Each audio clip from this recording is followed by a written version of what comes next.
Hello दोस्तों, study with अनु में मैं अनु आपका स्वागत करती हूँ। कैसे हैं आप सब?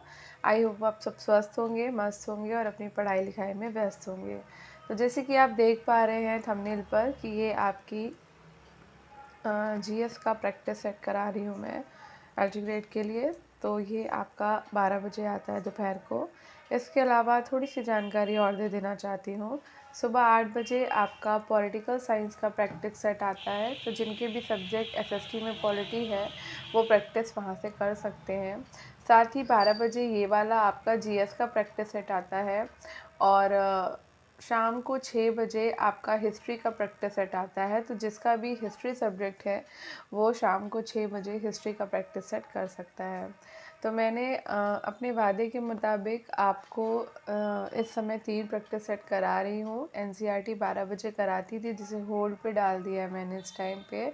और वैसे भी उसमें हिस्ट्री कंप्लीट हो गई थी 12th क्लास तक, बस पॉलिटी बची थी हमारी 11th और 12th की, जो मैंने रोक दी है अब, क्योंकि मुझे लग रहा है कि हमें जीएस का भी प्रैक्टिस सेट कर लेना चाहिए, क्योंकि 30 सितंबर की जीएस भी एल्टीकेट के एग्ज़ाम में आएगी ही। इसके साथ साथ हम जीआईसी का भी प्रिपरेशन कर रहे हैं, तो हमें प्रीवियस ईयर के क्वेश्चंस तो लगाने ही चाहिए और हम वो लगा भी रहे हैं। और मैंने आपको प्रॉमिस किया था कि मैं आपको पॉलिटी और हिस्ट्री का एक ही प्रैक्टिस सेट नहीं कराऊंगी। तो मैंने एक बुक फिनिश कर दी है, मतलब एक प्रैक्टिस सेट तो है ही नहीं, और एक बुक पूरी की पूरी फिनिश कर दी है और दूसरी बुक आपकी स्टार्ट हो गई है हिस्ट्री में, और पॉलिटी में भी जल्दी आपकी शुरू हो जाएगी। तो पॉलिटी का भी शुरू हो जाएगा और हिस्ट्री में आप, मतलब मैंने अपनी तरफ से स्टार्ट कर दी है, आपको मिलना शुरू हो जाएगा, क्योंकि पॉलिटी वाला मैंने ना लेट कराना चालू किया था आपको। तो हिस्ट्री का आपका सेकेंड बुक चल रही है वादे के मुताबिक, और पॉलिटी में भी आपकी सेकेंड बुक स्टार्ट होने वाली है, और जीएस भी मैं आपको दे रही हूँ। तो प्रैक्टिस करते रहिए। और यहाँ मैं ये बता दूँ कि एक प्रैक्टिस सेट मैं इस वाले उसमें नहीं कराती हूँ, मैं आपको एक क्लास में 3 पेपर सॉल्व करा रही हूँ। और आपको पता है कि थोड़ा सा फास्ट वे में करा रही हूँ जीएस वाला, ये वाला। तो थोड़ा सा फास्ट करते हैं, और 3 पेपर अगर हम सॉल्व नहीं करेंगे ना तो फिर जल्दी ख़त्म नहीं होगा। और कुछ क्वेश्चन हैं जो हमारे लिए इम्पॉर्टेंट नहीं होते, तो उस पर मैं समय वेस्ट नहीं करती हूँ, ठीक है। तो अगर आप देख रहे हैं तो आप देख भी पा रहे होंगे। तो ये पेपर है आपका उत्तर प्रदेश लोक सेवा पॉलिटेक्निक प्रवक्ता परीक्षा का है।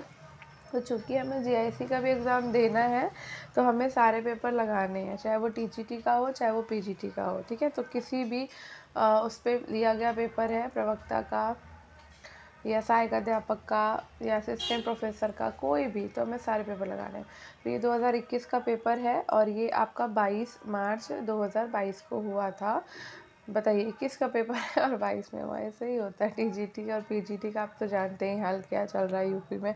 चलिए, तो समान अध्ययन का पेपर है, हमेशा सॉल्व करते हैं, तो 3 पेपर लगाएंगे, ठीक है। चलो स्टार्ट करते हैं। स्टार्ट करने से पहले अगर आप मेरे चैनल यानी स्टडी विद एनु में नए हैं तो स्टडी विद एनु को सब्सक्राइब कर लीजिए और बेल आइकन को प्रेस कर लीजिए, ताकि मेरे द्वारा जितना भी कंटेंट प्रोवाइड कराया जाता है वो सारा का सारा ईज़िली आपको मिल सके। तो चलिए स्टार्ट करते हैं, ठीक है। पहला क्वेश्चन है 2000 अक्टूबर 2021 में अधिसूचित संसदीय स्थायी समितियों के संदर्भ में निम्नलिखित में से कौन सा कथन सही है? तो ये कथन सही है कौन सा? कानून एवं न्याय की स्थायी समिति के अध्यक्ष सुशील मोदी हैं। तो ये उस टाइम का है, ठीक है। सूचना और तकनीकी की स्थायी समिति के अध्यक्ष हैं शशि थरूर। तो 9 अक्टूबर 2021 को लोकसभा अध्यक्ष ओम बिरला ने राज्यसभा के सभापति एम वेंकैया नायडू के साथ, तो इसको ये वेस्ट है, हमारे लिए पढ़ने का कोई उसका मतलब नहीं है। आगे बढ़ते हैं।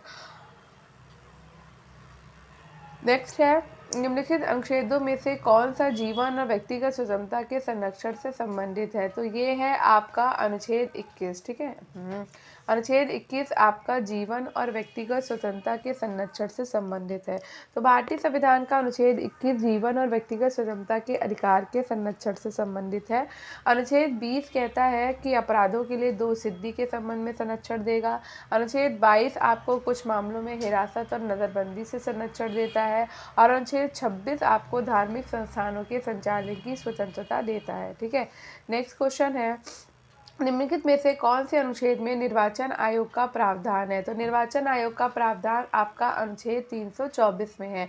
भारतीय संविधान के अनुच्छेद 324 में निर्वाचन आयोग का प्रावधान है और ये एक स्थायी और स्वतंत्र निकाय है। निर्वाचन आयोग मुख्य निर्वाचन आयुक्त और अन्य आयुक्तों से मिलकर बना होता है, जिनकी नियुक्ति राष्ट्रपति के द्वारा की जाती है। अनुच्छेद 322 लोक सेवा आयोगों के व्यय, अनुच्छेद 352 आपात की उद्घोषणा और अनुच्छेद 361 आपका राष्ट्रपति, राज्यपालों और राज्य प्रमुखों का संरक्षण है। ठीक है, नेक्स्ट है अक्टूबर 2021 में घोषित रसायन विज्ञान के नोबेल पुरस्कार के संयुक्त विजेता है। तो उस समय बेंजामिन लिस्ट तथा डेविड मैकमिलन थे। ठीक है, आगे बढ़ते हैं। भारत वन स्थिति रिपोर्ट 2019 के अनुसार निम्नलिखित में से किस राज्य में जनजातीय जिलों की संख्या सबसे अधिक है? तो सबसे ज़्यादा जनजाति उस समय 2019 की जो रिपोर्ट आई थी, उस समय सबसे ज़्यादा जनजाति जो थी वो नागालैंड मणिपुर में थी। ठीक है, तो भारत वन स्थिति रिपोर्ट 2019 के अनुसार मणिपुर में सबसे अधिक जनजाति जिले थे और नागालैंड में 15, मेघालय में 12, मिजोरम में 11, मणिपुर में 16। नेक्स्ट है निम्नलिखित में से किस शासक ने हजरत आला की उपाधि धारण करी? तो हजरत आला की उपाधि शेरशाह सूरी ने धारण की थी। शेरशाह सूरी का जन्म पंजाब के होशियारपुर बैजवाड़ा नामक स्थान पर हुआ था और उसके बचपन का नाम फरीद था। इसने 1540 से 1545 तक शासन किया। 1545 में कालिंजर युद्ध के दौरान बारूद का एक गोला शेरशाह से टकरा जाने के कारण शेरशाह की मृत्यु हो गई थी। ठीक है, नेक्स्ट क्वेश्चन है मध्य प्रदेश में विदिता के पास बेशनगर में गरुड़ ध्वज स्तंभ किसने बनवाया था? तो गरुड़ ध्वज स्तंभ जो है वो हेलियोडोरस का बनवाया हुआ है।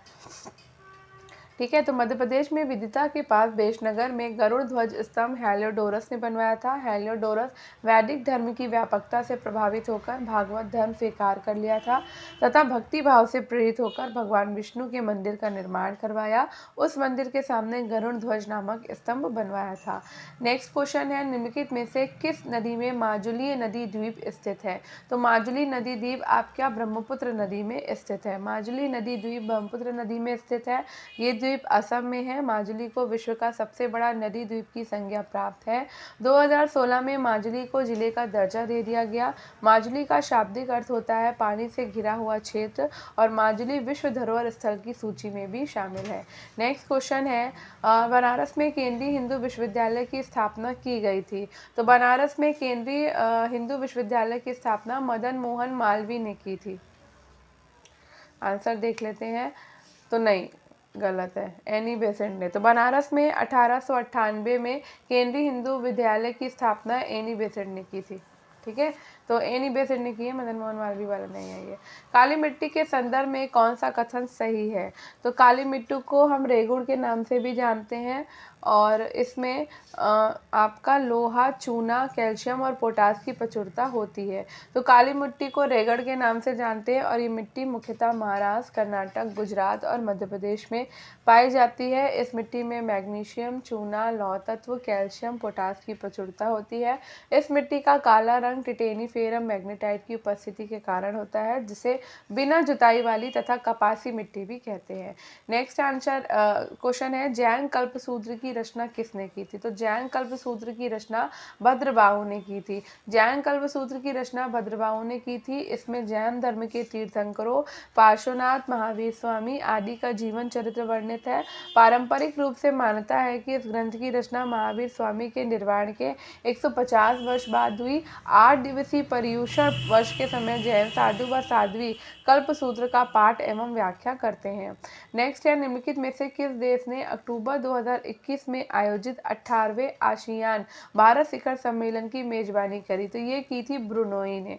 ठीक है, तो उस समय ब्रुनोई ने की थी। अब इसको नहीं पढ़ते हैं, आगे बढ़ते हैं। अक्टूबर 2021 में घोषित भौतिकी के नोबेल पुरस्कार विजेता निम्नलिखित में से कौन नहीं है? तो यहाँ पर बेंजामिन लिस्ट नहीं है। सुकोरो मनाबे को मिला था, क्लोन्स हैसलमैन को मिला था और जियोर्जियो पारसी को भी मिला था। ठीक है, आगे बढ़ते हैं। जल जीवन मिशन किस वर्ष आरंभ किया गया? तो जल जीवन मिशन जो है वो 2019 में आरंभ किया गया था। 15 अगस्त 2019 में प्रधानमंत्री नरेंद्र मोदी के द्वारा की गई थी और इस मिशन का मुख्य उद्देश्य वर्ष 2024 तक सभी ग्रामीण घरों में पाइप जलापूर्ति, हर घर जल सुनिश्चित करना है। जल जलीवन मिशन की प्राथमिकता देश भर सभी भागों में सुरक्षित पेयजल उपलब्ध कराना है। जल जीवन मिशन के कार्यान्वयन के लिए जल शक्ति मंत्रालय को नोडल मंत्रालय के रूप में नियुक्त किया गया है। नेक्स्ट क्वेश्चन है प्रावधान और स्रोत के बारे में क्वेश्चन है, ठीक है। तो राज्य के नीति निर्देशक तत्व आपके आयरलैंड से ही लिए गए हैं, ठीक है। जर्मनी से हमने आपात उपबंध लिया है। संसदीय व्यवस्था हमने ब्रिटेन से ली है, लेकिन वित्त आयोग हमने अमेरिका से नहीं लिया है। हमने वित्तीय आपात लिया है, ना कि वित्त आयोग, ठीक है। तो अमेरिका से वित्तीय आपात लिया गया है, वित्त आयोग नहीं लिया गया है। नेक्स्ट है मानव विकास सूचकांक एसडीआई के संदर्भ में 2020 में विश्व के देशों में भारत का निम्नलिखित कौन सा स्थान था। तो उस समय 131 स्थान था, ठीक है। आगे बढ़ते हैं।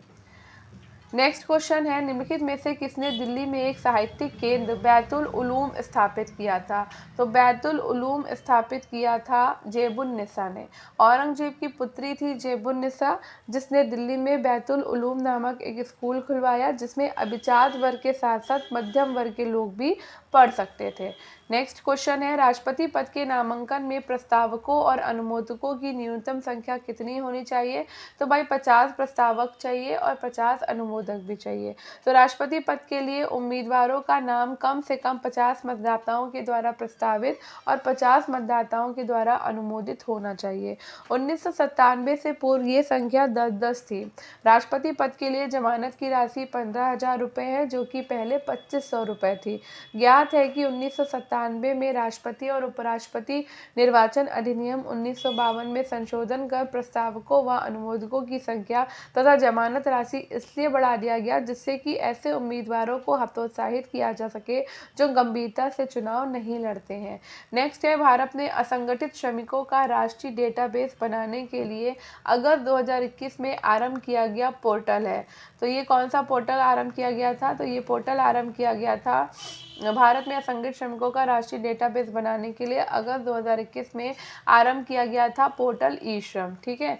तो असंगठित क्षेत्र में श्रमिकों का राष्ट्रीय आंकड़ा तैयार करने और उन्हें केंद्र और राज्य सरकारों का सामाजिक सुरक्षा योजनाओं का लाभ देने के लिए 16 से 59 वर्ष की आयु का कोई भी असंगठित श्रमिक इस पोर्टल का पंजीकरण कर सकता है, ठीक है। नेक्स्ट क्वेश्चन है बाजीराव द्वितीय को दी जाने वाली पेंशन नाना साहब को दिए जाने हेतु पैरवी के लिए कोर्ट ऑफ डायरेक्टर के समक्ष लंदन कौन गया था। तो कोर्ट ऑफ डायरेक्टर के समक्ष लंदन अजीमुल्लाह खां गए थे। तो बाजीराव द्वितीय को दी जाने वाली पेंशन नाना साहब को दिए जाने हेतु पैरवी के लिए कोर्ट ऑफ डायरेक्टर्स के समक्ष लंदन अजीमुल्लाह खां गए थे। अजीमुल्लाह खां नाना साहब के प्रधान सलाहकार थे। नेक्स्ट है कौन सही सुमेलित नहीं है। तो मिट्टी और राज्य की बात हो रही है यहाँ पर।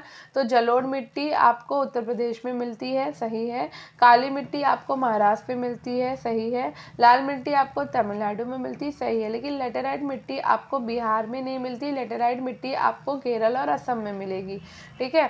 अब जलप्रपात और नदी में से कौन सुमेलित नहीं है। तो शिव समुद्रम जलप्रपात कावेरी नदी पर है, जोग गरसोप्पा जलप्रपात सारावती नदी पर है, धुआंधार जलप्रपात नर्मदा नदी पर है, लेकिन वट्टापराई जलप्रपात आपका चंद्रप्रभा नदी पर आई थिंक नहीं है। एक सेकंड देख लेते हैं सही है कि गलत। तो जी हाँ, वट्टापराई जलप्रपात आपका पझियार नदी पर है, ठीक है। नेक्स्ट क्वेश्चन है निम्नलिखित में से किसने भारतीय स्वतंत्रता संग्राम के दौरान लाठी क्लब की स्थापना की थी। तो लाठी क्लब की स्थापना की थी बाल गंगाधर तिलक ने। भारतीय स्वतंत्रता संग्राम के दौरान लाठी क्लब की स्थापना बाल गंगाधर तिलक ने की थी।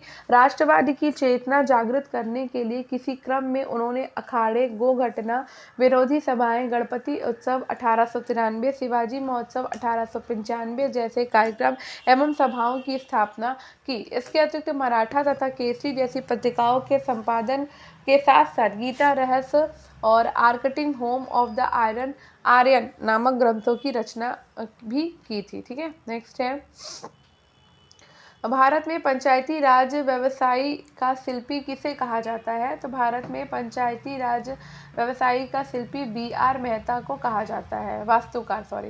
बाद में पंचायती राज व्यवस्था का वास्तुकार था शिल्पी बलवंत राय मेहता को कहा जाता है, क्योंकि 1957 में बलवंत राय मेहता समिति ने ही त्रिस्तरीय पंचायती राज व्यवस्था के गठन की सिफारिश की थी और इनकी सिफारिशों के आधार पर ही पंडित जवाहरलाल नेहरू ने अक्टूबर 1959 को राजस्थान के नागौर जिले में त्रिस्तरीय पंचायती राज व्यवस्था का शुभारंभ किया था।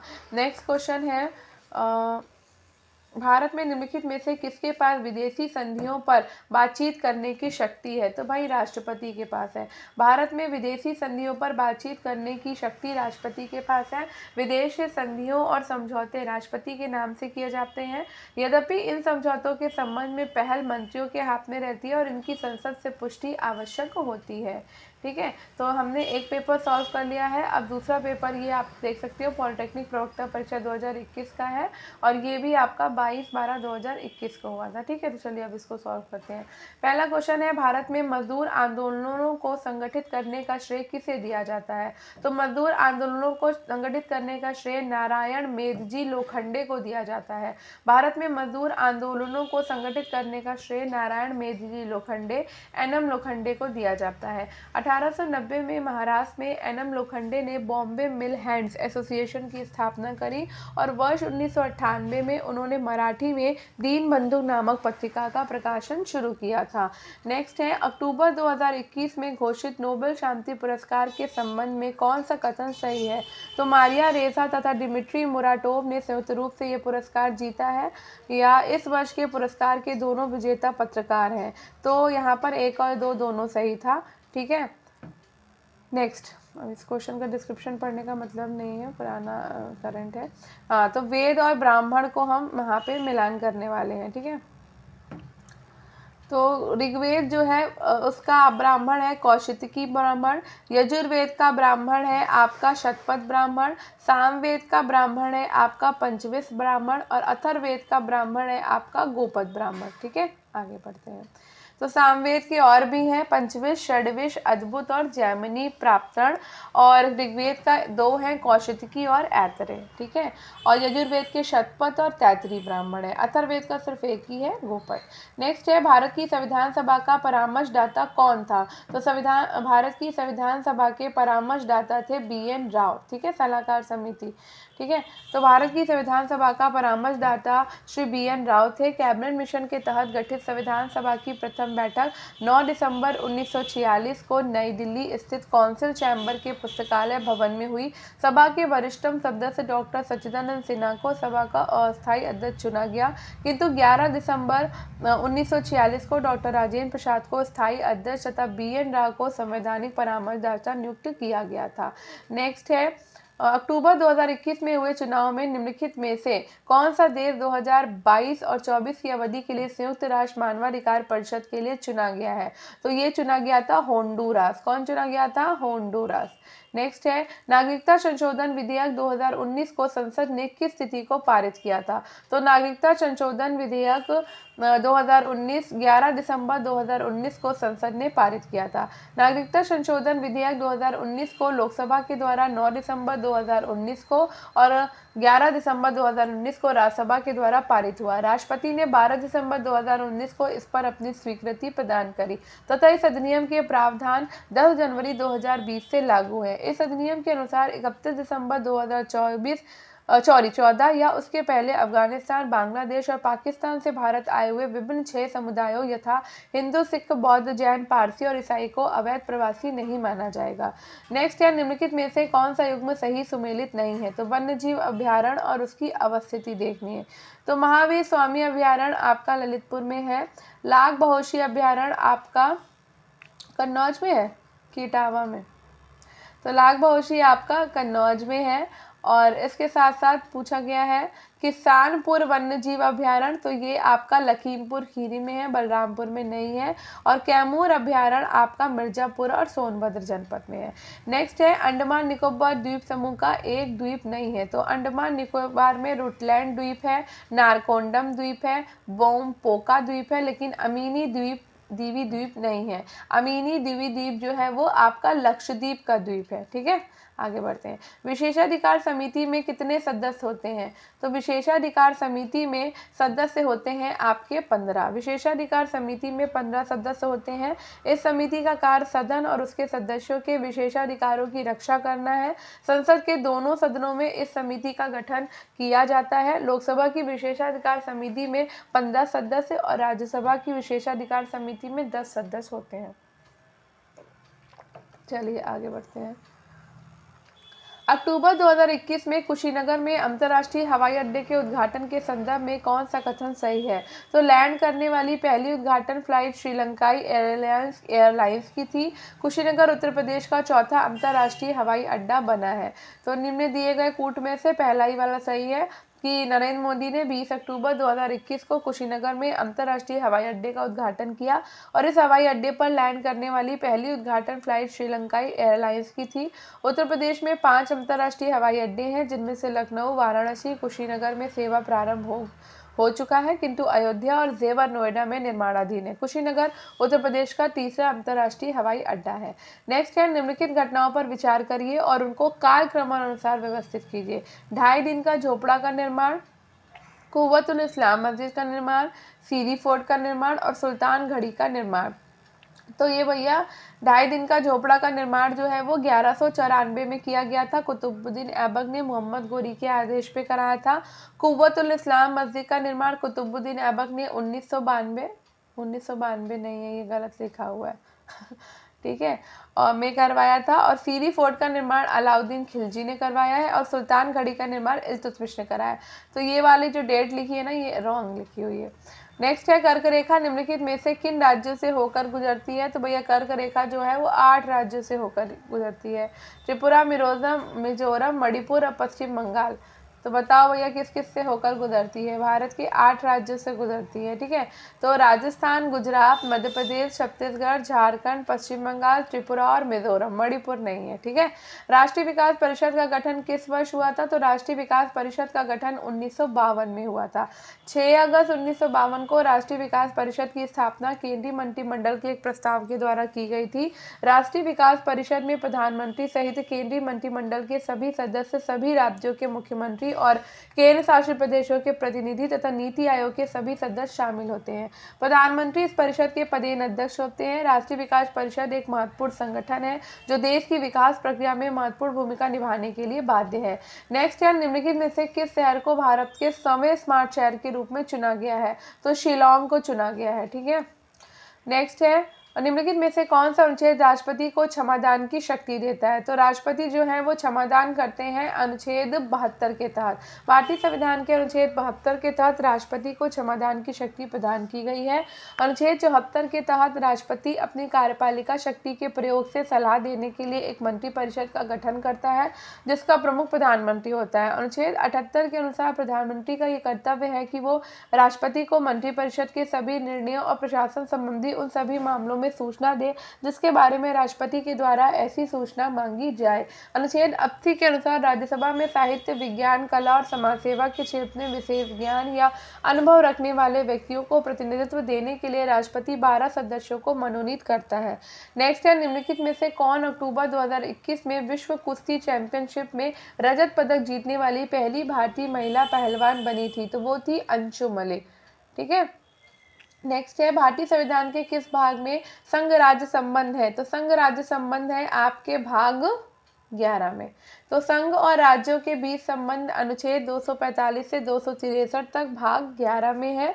भाग 8 में संघ राज्य क्षेत्र है, अनुच्छेद 239 से 242 तक। भाग 5 में संघ है, अनुच्छेद 52 से 151 तक।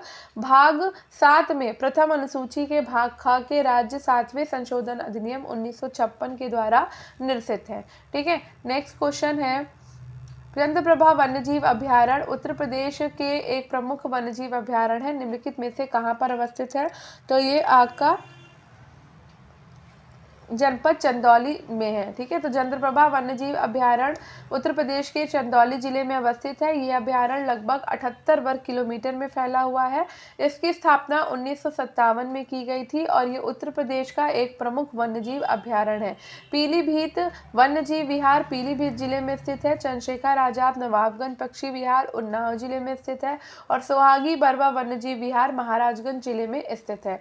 नेक्स्ट है, निम्नलिखित में से कौन सा एक क्रांतिकारी काकोरी ट्रेन कांड से संबंधित नहीं था?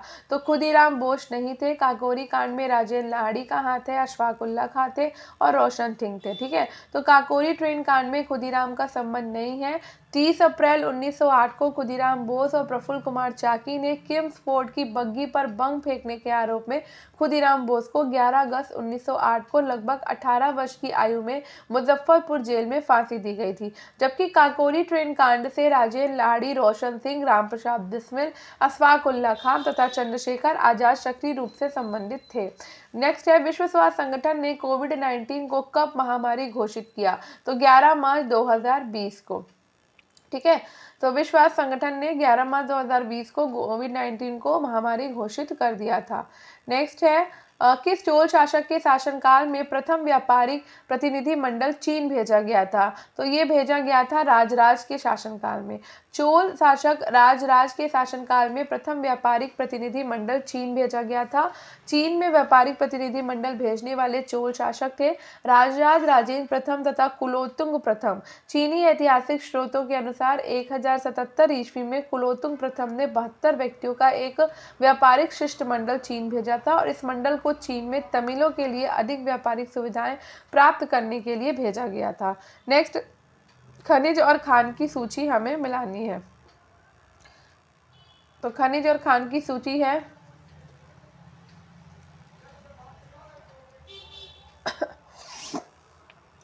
तो ये तांबा आपको तलोजा से मिलेगा, लॉयस बैलेडिला से, मैग्नीज बालाघाट से और अब्रम आपको नेल्लौर में मिलेगा। देख लेते हैं, तांबा तलोजा तरेगांव में, लॉयस बैलेडिला में, मैग्नीज बालाघाट में और अब्रक नेल्लौर में। नेक्स्ट है, एक भारत श्रेष्ठ भारत की घोषणा कब की गई थी? तो एक भारत श्रेष्ठ भारत की घोषणा की गई थी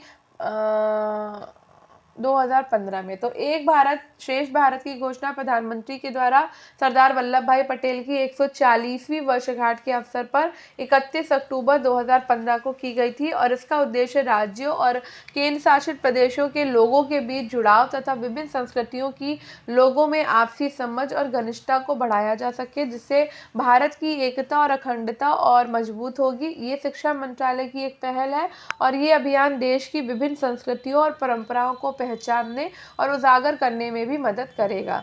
नेक्स्ट है, निम्नलिखित घटनाओं पर विचार कीजिए और इन्हें काल क्रमानुसार व्यवस्थित कीजिए। तो साइमन कमीशन 1928 में आया था। कैबिनेट मिशन प्लान 1946 में आया है। संविधान निर्मात्री सभा की प्रथम बैठक भी 1946 में हुई थी और भारत छोड़ो आंदोलन 1942 में आया था। ठीक है, तो कूट को मिलाना है तो मैंने बता दिया। साइमन कमीशन 1927-28, भारत छोड़ो आंदोलन 9 अगस्त 1942 को हुआ था। कैबिनेट मिशन 24 मार्च 1946 को हुआ और संविधान निर्मात्री सभा जो है 9 दिसंबर 1946 को हुई थी। साहित्य के संरक्षक जहांगीर ने किसे पंडित राज की उपाधि से सम्मानित किया था? तो पंडित राज की उपाधि से सम्मानित किया गया था जगन्नाथ को। मुगल बादशाह जहांगीर ने पंडित जगन्नाथ को पंडित राज की उपाधि से सम्मानित किया था। पंडित जगन्नाथ शाहजहां, मुगल बादशाह जहांगीर और शाहजहां के दरबार में एक प्रसिद्ध कवि और साहित्यिक आलोचक थे। ठीक है, आगे बढ़ते हैं। इसी के साथ ही हमारा ये वाला भी दूसरा वाला भी फिनिश होता है। तो अब हम करेंगे उत्तर प्रदेश जूनियर एडेड सहायक अध्यापक प्रधानाचार्य परीक्षा 2021 का ये पेपर आप देख सकते हो। ये 17 अक्टूबर 2021 को हुआ था। तो पहला क्वेश्चन है, अकबर ने किस वर्ष पहली बार जजिया कर समाप्त किया था? तो अकबर ने 1564 में पहली बार जजिया कर समाप्त किया था। तो अकबर ने पहली बार जजिया कर 1564 में समाप्त किया।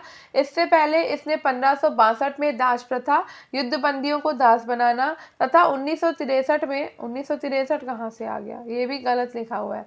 ठीक है, तीर्थ यात्रा कर को समाप्त कर दिया और अमरकोट के राजा वीरसाल के यहाँ 15 अक्टूबर 1542 को हमीदा बेटा बानो बेगम के गर्भ से अकबर का जन्म हुआ। अकबर का राज्याभिषेक 14 वर्ष की आयु में 14 फरवरी 1556 को गुरुद्वारा में गुरदासपुर जिले के निकट कालानौर नामक स्थान पर हुआ था। तो 1963 नहीं है, 1563 है ये, ठीक है।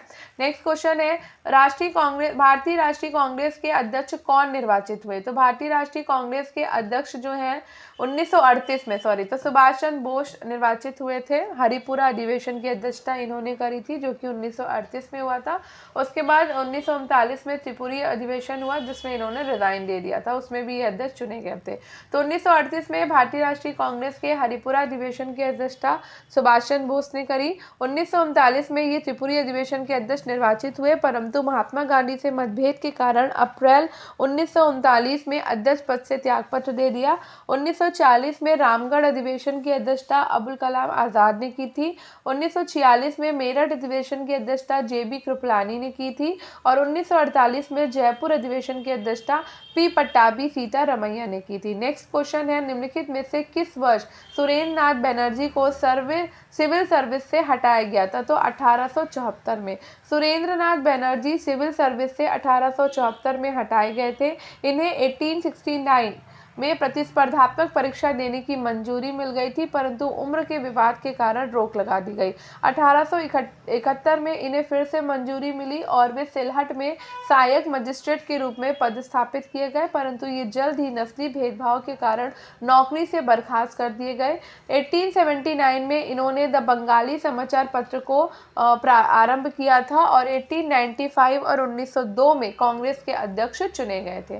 ठीक है, नेक्स्ट क्वेश्चन है, ब्राह्मी लिपि का उद्वाचन किया गया था? तो ब्राह्मी लिपि का उद्वाचन किया गया था जेम्स प्रिंसेप के द्वारा। ब्राह्मी लिपि का उद्वाचन जेम्स प्रिंसेप के द्वारा किया गया। सर्वप्रथम 1837 में जेम्स प्रिंसेप ने अशोक के दिल्ली टोपरा अभिलेख को पढ़ने में सफलता पाई थी। उन्होंने सर्वप्रथम सांची के स्तूप पर ब्राह्मी अक्षरों में अंकित दान शब्द के आधार पर ब्राह्मी लिपि की वर्णमाला तैयार करी है। नेक्स्ट है, निम्नलिखित राजवंशों को नीचे दिए गए कूट का प्रयोग करते हुए कालक्रम में व्यवस्थित कीजिए। तो सबसे पहले आपका आया था हर्यक वंश, उसके बाद आपका आया नंद वंश, उसके बाद आया मौर्य वंश और उसके बाद आया शुंग वंश। तो हर्यक वंश 544 ईसा पूर्व से 412 ईसा पूर्व तक रहा। नंद वंश 344 से 324 ईसा पूर्व तक रहा। और सब गलत डेट दिया हुआ है, उल्टा सीधा डेट दिया हुआ है पूरा।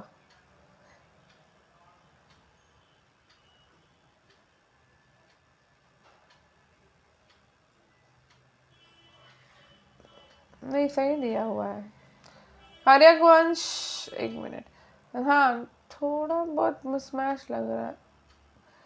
हर्यक वंश 544 से 412 है, नंदवंश 344 से 324 है, मौर्य राजवंश 323 से 184 है, हाँ, और शुंग राजवंश 185 से 73 ईसा पूर्व तक है। उसके बाद जनगणना 2011 के अनुसार भारत में साक्षरता दर है। तो भारत में साक्षरता दर 2011 के अनुसार 74.4% थी। ठीक है, आगे बढ़ते हैं। उत्तर प्रदेश के बजट 2021-22 के अंतर्गत मुख्यमंत्री समग्र संपदा विकास योजना के लिए कितना आवंटन दिया गया है? तो ये आवंटन दिया गया है 1000 करोड़ रुपए का। ठीक है, तो इस योजना के द्वारा प्रदेश के गांव में खेलकूद को प्रोत्साहन देने के लिए, गांव के बच्चों में स्वास्थ्य के प्रति जागरूकता बढ़ाने के लिए इस बजट में गांव में ओपन जिम का प्रावधान के साथ साथ खेल के मैदान के लिए जमीन भी आरक्षित की जाएगी। नेक्स्ट है, निम्नलिखित में से मृदा अपरदन के कारक और कारकों को पहचानिए। तो भाई मृदा अपरदन जो है वो आपका बहते हुए पानी से भी होगा, मिट्टी कटेगी, भूजल से भी मृदा अपरदन होगा और समुद्र की लहरों से भी होगा। तो मृदा अपरदन एक भौतिक क्रिया है जिसके द्वारा मृदा पदार्थ एक स्थान से दूसरे स्थान पर पहुंचता है। मृदा पदार्थ जल अथवा वायु के माध्यम से स्थानांतरित होती है। मृदा क्षरण का मुख्य कारण बहता हुआ पानी है, भूजल है, समुद्री लहरें हैं और हिमानी क्षरण आदि है।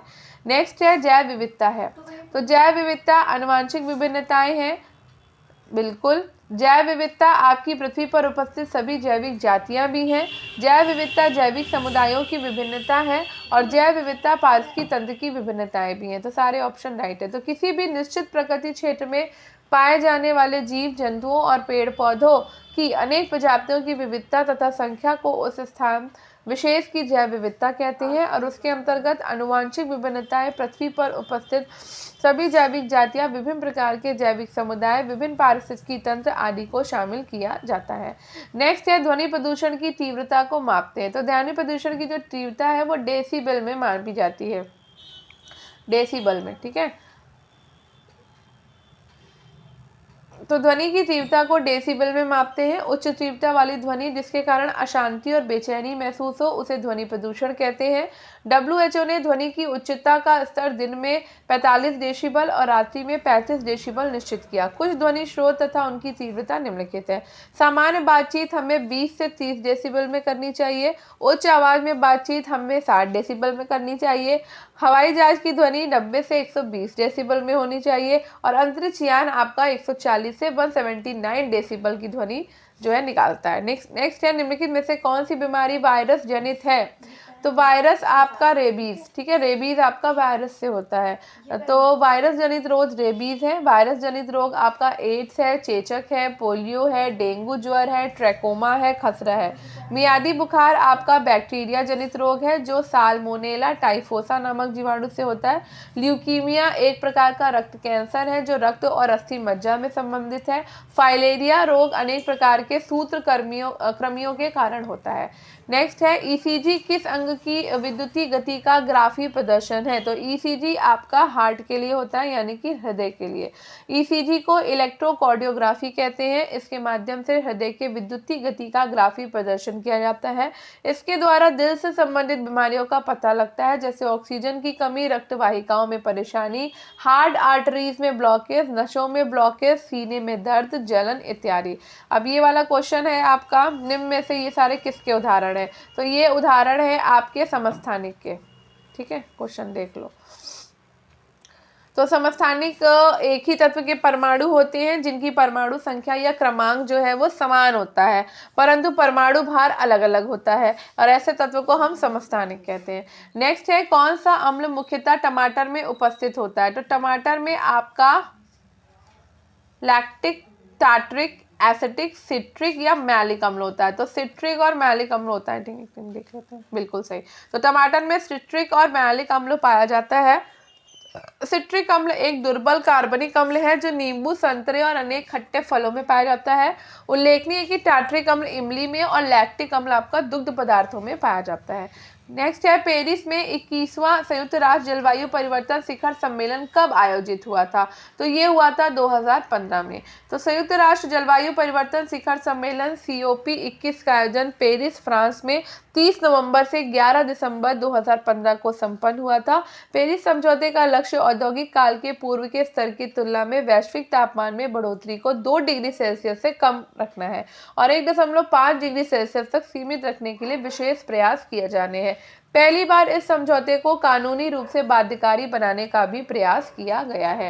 नेक्स्ट है निम्न में से कौन सा एक सुमेलित नहीं है।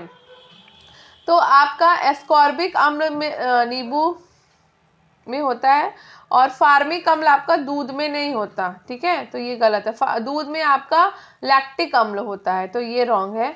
और माल्टोज माल्ट में होता है, ये सही है। और एसिटिक अम्ल आपका दही में नहीं होता, दही में भी आपका लैक्टिक ही अम्ल होता है, ठीक है।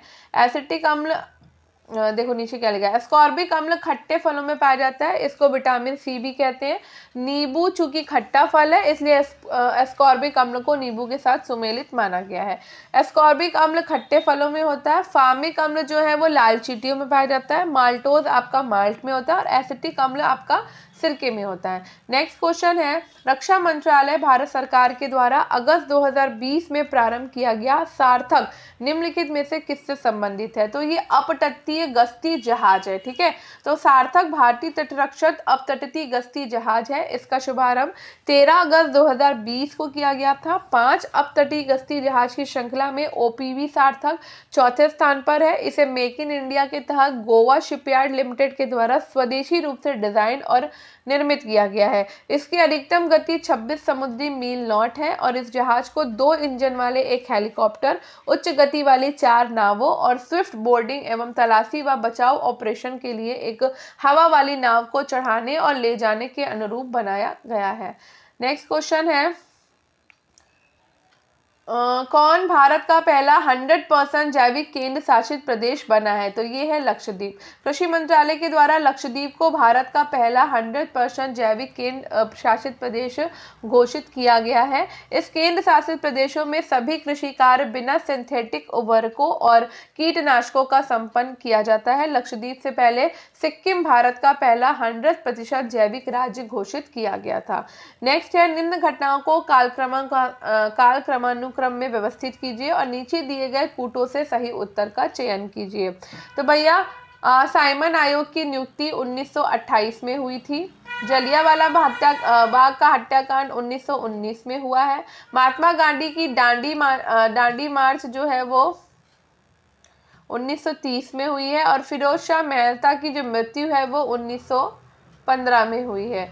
तो यहाँ पर फिरोज शाह मेहता की मृत्यु हो जाएगी पहले, फिर उसके बाद हम जलियांवाला बाग हत्याकांड करेंगे, उसके बाद हम साइमन आयोग को नियुक्त करेंगे, उसके बाद हम महात्मा गांधी की दांडी यात्रा करेंगे। ठीक है, तो फिरोज शाह मेहता की मृत्यु 5 नवंबर 1915 में हुई। फिर जलियांवाला बाग हत्याकांड 13 अप्रैल 1919 को हुआ। साइमन आयोग की नियुक्ति 8 नवंबर 1927 को हुई और महात्मा गांधी की दांडी यात्रा 12 मार्च 1930 को हुई थी। निम्नलिखित नेताओं में से किसने क्रांतिकारी संगठन अभिनव भारत समाज की स्थापना करी? तो ये की है विनायक दामोदर सावरकर ने। तो क्रांतिकारी संगठन अभिनव भारत समाज की स्थापना विनायक दामोदर सावरकर ने 1904 में की थी। अभिनव भारत की शाखाएं महाराष्ट्र के अलावा कर्नाटक और मध्य प्रदेश में भी स्थापित की गई थी। इस संस्था का वार्षिक सम्मेलन गुप्त रूप से होता था और अभिनव भारत के ही एक सदस्य पांडुरंग महादेव आप्टे को रूसी क्रांतिकारियों से बम बनाने की कला सीखने के लिए पेरिस भेजा गया था। नेक्स्ट है, भारत 2011 में भारत की जनसंख्या विश्व की जनसंख्या के कितने प्रतिशत थी? तो ये 17.5% थी। 2011 की जनगणना के अनुसार भारत की जनसंख्या विश्व की जनसंख्या के 17.5 थी। 2011 की जनगणना के अनुसार भारत की कुल जनसंख्या 121.8 करोड़ है, जो चीन के बाद जनसंख्या की दृष्टि से विश्व में दूसरे स्थान पर है। कुमायूं हिमालय निम्नलिखित में से किन नदियों के बीच स्थित है? तो कुमायूं हिमालय आपका सतलज और काली नदी के बीच में स्थित है। कुमायूं हिमालय सतलज और काली नदियों के बीच स्थित है। पंजाब हिमालय आपका सिंधु और सतलज नदी के बीच में है। नेपाल हिमालय काली और तिस्ता के बीच में है और असम हिमालय आपका तिस्ता और दिहांग के बीच में स्थित है। नेक्स्ट क्वेश्चन है, हरित क्रांति संबंधित है। तो हरित क्रांति आपकी खाद्यान्न फसलों के उत्पादन से संबंधित है। हरित क्रांति खाद्यान्न फसलों के उत्पादन से संबंधित है। हरित क्रांति 1960 के दशक में नॉर्मन बोरलॉग के द्वारा शुरू की गई थी और उन्हें विश्व में हरित क्रांति के जनक के रूप में जाना जाता है। भारत में हरित क्रांति के जनक मुख्य रूप से एमएस स्वामीनाथन को माना जाता है और भारत में हरित क्रांति के परिणाम स्वरूप खाद्यान्न विशेषकर गेहूं और चावल के उत्पादन में भारी वृद्धि हुई है। भारत का कौन सा समुद्र तट प्रायः चक्रवात से प्रभावित रहता है? तो उड़ीसा समुद्र तट जो है वो चक्रवात से प्रभावित रहता है। भारत की संपूर्ण तटरेखा विशेष रूप से पूर्वी तट चक्रवातों के लिए संवेदनशील है, जबकि भारत का पश्चिमी तट चक्रवातों की प्रबलता और आवृत्ति दोनों ही संदर्भ में अपेक्षाकृत कम संवेदनशील है। निम्नलिखित में से भारत का सबसे बड़ा रेल खंड कौन सा है? तो सबसे बड़ा जो रेल खंड है वो उत्तर मध्य रेलवे खंड है। ठीक है, देख लेते हैं, आंसर सही है जी हाँ। तो भारत का सबसे बड़ा रेलखंड उत्तर रेलवे खंड है और इसका मुख्यालय उत्तर रेलवे खंड है, सॉरी, इसका मुख्यालय नई दिल्ली में है और इस मंडल के अंतर्गत दिल्ली फर्स्ट, दिल्ली सेकंड, अंबाला, फिरोजपुर, लखनऊ और मुरादाबाद डिवीजन आते हैं। 26 को हम नहीं सॉल्व करेंगे। ठीक है, सांकेतिक भाषा ये भी सॉल्व नहीं करेंगे, 27 वाला भी, 28 भी हम सॉल्व नहीं करेंगे, फिर भी चलो अच्छा देख लेते हैं। तो एक व्यक्ति 8 किलोमीटर पश्चिम की ओर चलता है और फिर 6 किलोमीटर उत्तर की ओर चलता है। अब वो अपने प्रारंभिक स्थान से कितनी दूर है? तो 8 किलोमीटर पश्चिम जा रहा है, पीछे आ गया, ये देखो यहाँ पे। फिर उसके बाद में 6 किलोमीटर उत्तर चला जाता है, तो प्रारंभिक से कितनी दूरी पर है? तो वो अब 10 किलोमीटर की दूरी पर है। फॉर्मूला लगा के ये आंसर निकाला जाता है। देखो 8 स्क्वायर प्लस 6 स्क्वायर, पाइथागोरस प्रमेय में 100 फिर 10 किलोमीटर निकलेगा। ठीक है, चलो आगे बढ़ते हैं। नेक्स्ट है, ये भी हटा दो। ये वाला भी नहीं करेंगे हम। जो मृदा जल के द्वारा वहन होती है क्या कहलाती है? तो जो मृदा जल के द्वारा वहन होती है वो जलोढ़ मृदा कहलाती है। जल के द्वारा वहन होने वाली मृदा जलोढ़ मृदा कहलाती है। ये मृदा नदियों के द्वारा अपरदित पदार्थों से निर्मित होती है। इन पदार्थों में पोटास और चूना पत्थर प्रचुर मात्रा में मिलता है तथा फास्फोरस, नाइट्रोजन और जीवाश्म का अभाव होता है। ये मिट्टी धान, गेहूं, गन्ना, दलहन, तिलहन आदि की खेती के लिए उपयुक्त होती है और बाढ़ के मैदान की काप को स्थानीय रूप से खादर कहा जाता है तथा पुरानी काप जो अपरदन से अप्रभावित होती है वो कहलाती है बांगर। ठीक है, आगे बढ़ते हैं। भोज्य और भक्षक के रूप में विभिन्न प्रजातियों का अनुक्रमित संबंध कहलाता है, तो ये कहलाता है भोजन श्रृंखला।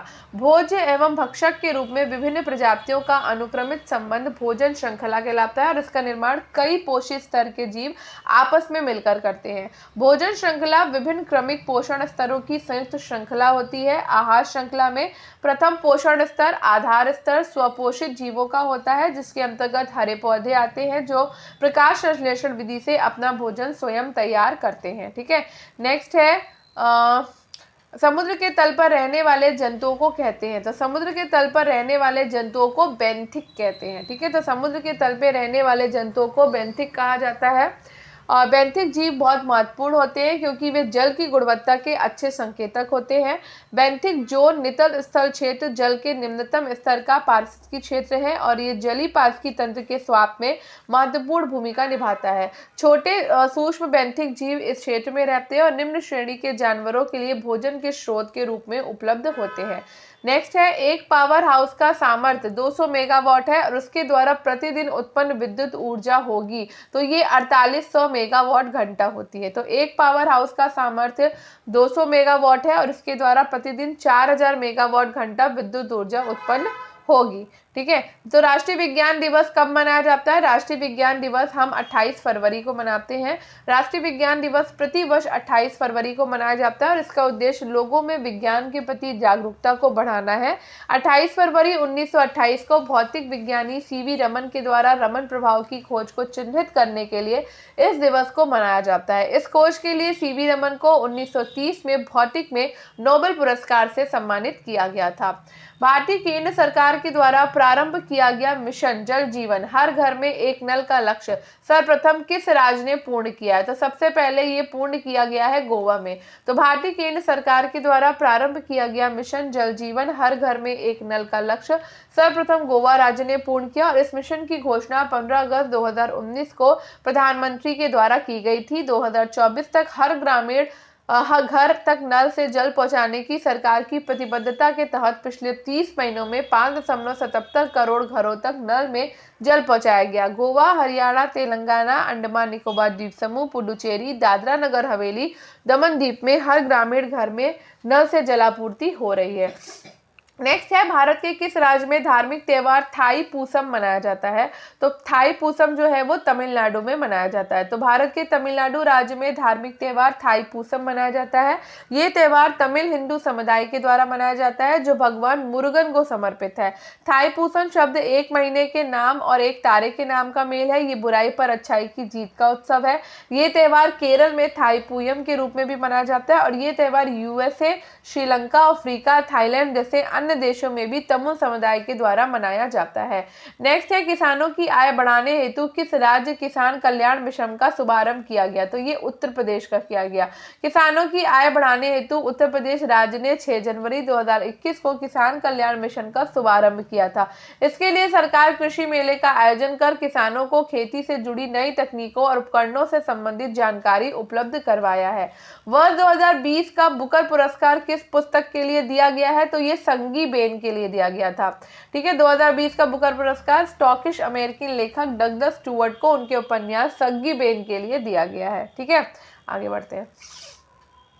नेक्स्ट है, हाल ही में भारत और अफगानिस्तान की सहमति से सहतूत बांध किस नदी पर निर्मित होगा? तो ये मैदान नदी पर निर्मित हुआ है। भारत और अफगानिस्तान की सहमति से सहतूत बांध मैदान नदी पर निर्मित होगा। मैदान नदी काबुल की सहायक नदी है। सहतूत बांध काबुल शहर की स्वच्छ पेयजल जरूरतों को पूरा करेगा, सिंचाई के लिए जल प्रदान करेगा और बाढ़ नियंत्रण और प्रबंधन के प्रयासों में सहायता करेगा और क्षेत्र को बिजली भी प्रदान करेगा। नेक्स्ट है, भारत ने वस्तु एवं सेवा कर जीएसटी जीएसटी कब से लागू किया गया? तो ये 1 जुलाई 2017 से लागू किया गया है। भारत में वस्तु एवं सेवा कर जीएसटी को 1 जुलाई 2017 से लागू किया गया है। ये घरेलू उपभोग के लिए बेचे जाने वाले अधिकांश वस्तुओं और सेवाओं पर लगाए जाने वाला मूल्य वर्धित कर रहा है। इसके माध्यम से लगभग सभी घरेलू अप्रत्यक्ष करों, पेट्रोलियम, मादक पेय और स्टाम्प शुल्क को छोड़कर एकीकृत कर दिया गया। उल्लेखनीय है कि जीएसटी को लागू करने के लिए 101वें संविधान संशोधन अधिनियम 2016 के माध्यम से 3 नए अनुच्छेद 246A, 269A और 279A जोड़ा गया है। नेक्स्ट है, पुडुचेरी किस उच्च न्यायालय के क्षेत्राधिकार के अंतर्गत आता है? तो ये मद्रास के अंतर्गत आता है। पुडुचेरी मद्रास उच्च न्यायालय के क्षेत्राधिकार के अंतर्गत आता है। भारतीय संविधान के अनुच्छेद 214 के अनुसार प्रत्येक राज्य के लिए एक उच्च न्यायालय होगा, परंतु अनुच्छेद 231 के तहत संसद विधि बनाकर 2 या 2 से अधिक राज्यों अथवा किसी संघ शासित प्रदेशों के लिए एक ही उच्च न्यायालय स्थापित कर सकती है। अनुच्छेद 217 में उच्च न्यायालय के न्यायाधीशों की नियुक्ति और उनके पद संबंधी प्रावधान किया गया है। नेक्स्ट क्वेश्चन है, निम्नलिखित में से कौन सी भारत शासन अधिनियम 1919 की प्रमुख विशेषता नहीं थी? तो प्रांतों में द्वैध शासन, केंद्र में द्वैध शासन, प्रांतों और केंद्र के नियंत्रण में रियायत करना, भारतीय विधायिका को ज्यादा प्रतिनिधियात्मक बनाया जाए। तो भारत शासन अधिनियम 1919 के माध्यम से प्रांतों में द्वैध शासन की स्थापना की गई थी, ना कि केंद्र में। इसके अंतर्गत केंद्रीय और प्रांतीय विषयों को पृथक किया गया था। इसके पश्चात प्रांतीय विषयों का पुनः 2 भागों में बांटा गया, सुरक्षित विषय और हस्तांतरित विषय। सुरक्षित विषयों का शासन गवर्नर अपनी परिषद के सदस्यों की सलाह से तथा हस्तांतरित विषयों का शासन भारतीय मंत्रियों की सलाह से करता है। उल्लेखनीय है कि भारत शासन अधिनियम 1919 के माध्यम से सांप्रदायिक आधार पर निर्वाचन प्रणाली का विस्तार करते हुए इसे सिखों, ईसाइयों, आंग्ल भारतीयों और यूरोपियों पर भी लागू कर दिया गया था। नेक्स्ट है, तंजौर के बृहदेश्वर मंदिर का निर्माण किसने कराया था? तो तंजौर के बृहदेश्वर मंदिर का निर्माण राजराज प्रथम ने कराया। तंजौर के बृहदेश्वर मंदिर का निर्माण 1003 से 1010 के मध्य चोल शासक राजराज प्रथम ने करवाया था और इन्हीं के नाम पर इस मंदिर को राजराजेश्वर के नाम से भी जाना जाता है। ये मंदिर द्रविड़ वास्तुकला शैली का उदाहरण प्रस्तुत करता है और भगवान शिव को समर्पित बृहदेश्वर मंदिर की ऊंचाई लगभग 66 मीटर है। इसे यूनेस्को की विश्व धरोहर सूची में स्थान दिया गया है। नेक्स्ट है, अटल नवाचार मिशन संबंधित है। तो अटल नवाचार मिशन उद्यमशीलता विकास से संबंधित है। अटल नवाचार मिशन देश में नवाचार और उद्यमिता की संस्कृति को बढ़ावा देने के लिए नीति आयोग के द्वारा आरंभ किया गया है। इसका उद्देश्य नवाचार को बढ़ावा देने के लिए नए कार्यक्रम और नीतियां विकसित करना है, विभिन्न हितधारकों को मंच और सहयोग के अवसर प्रदान करना तथा जागरूकता पैदा करना इत्यादि है। उल्लेखनीय है कि विश्व बौद्धिक संपदा संगठन WIPO के द्वारा जारी वैश्विक नवाचार सूचकांक 2021 में भारत का स्थान 46वां था। नेक्स्ट है, भारत के किस राज्य में वन के अंतर्गत क्षेत्र सबसे अधिक है? तो भारत के मध्य प्रदेश राज्य में वन के अंतर्गत क्षेत्र सबसे अधिक है। तो वन सर्वेक्षण रिपोर्ट 2021 के अनुसार मध्य प्रदेश में क्षेत्रफल के दृष्टिकोण से सर्वाधिक वन है। इसके पश्चात अरुणाचल प्रदेश, छत्तीसगढ़, उड़ीसा और महाराष्ट्र है। कुल भौगोलिक क्षेत्र के प्रतिशत के रूप में सर्वाधिक वन आवरण के मामले में शीर्ष 5 राज्य हैं: मिजोरम, अरुणाचल प्रदेश, मेघालय, मणिपुर और नागालैंड। नेक्स्ट क्वेश्चन है, निम्न में से कौन सी नदी डेल्टा नहीं बनाती? तो भैया नर्मदा जो है वो डेल्टा नहीं बनाती है, वो एक्चुअली बनाती हैं। तो नर्मदा नदी डेल्टा नहीं बनाती बल्कि ज्वारन मुख का निर्माण करती है। नर्मदा का उद्गम मैकाल पर्वत श्रेणी में अमरकंटक के पास से होता है और ये नदी 1312 किलोमीटर लंबी है। पश्चिम की ओर प्रवाहित होते हुए अरब सागर में गिरने वाली यह प्रायद्वीपी भारत की सबसे बड़ी नदी है। उल्लेखनीय है कि कृष्णा, कावेरी तथा महानदी बंगाल की खाड़ी में गिरने वाली नदियां हैं जो डेल्टा का निर्माण करती हैं। नेक्स्ट है, कैबिनेट मिशन भारत में कब आया? तो कैबिनेट मिशन भारत में आया था मार्च 1946 में। कैबिनेट मिशन भारत में मार्च 1946 में आया था और इस मिशन के अध्यक्ष थे पेंटिक लॉरेंस और अन्य सदस्यों में थे स्टेफोर्ड क्रिप्स और एवी अलेक्जेंडर।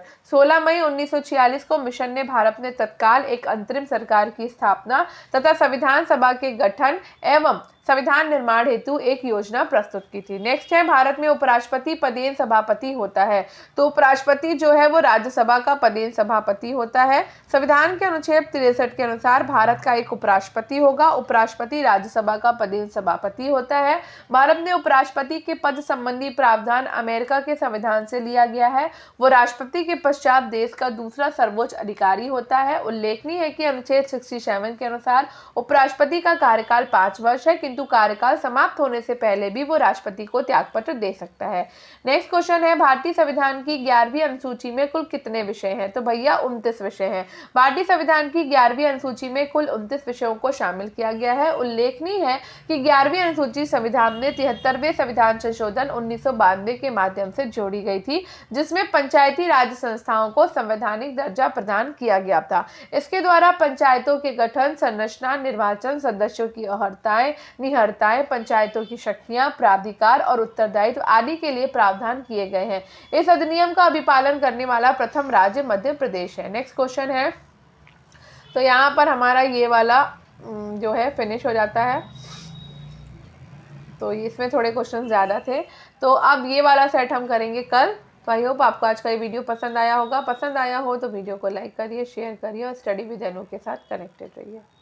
थैंक यू, मिलते हैं कल नेक्स्ट क्लास में। तो आज हमने 3 आज भी कंप्लीट करे हैं। अब ये राजकीय इंटर कॉलेज प्रवक्ता परीक्षा का 2017 का पेपर से हम कल सॉल्व करेंगे। तो 3 पेपर तो हमें कम से कम करने ही है, चाहे वीडियो 1 घंटे का क्यों ना जाए। ठीक है, तो मिलते हैं कल, तब तक के लिए बाय बाय। लाइक, शेयर और कमेंट करना बिल्कुल ना भूलें।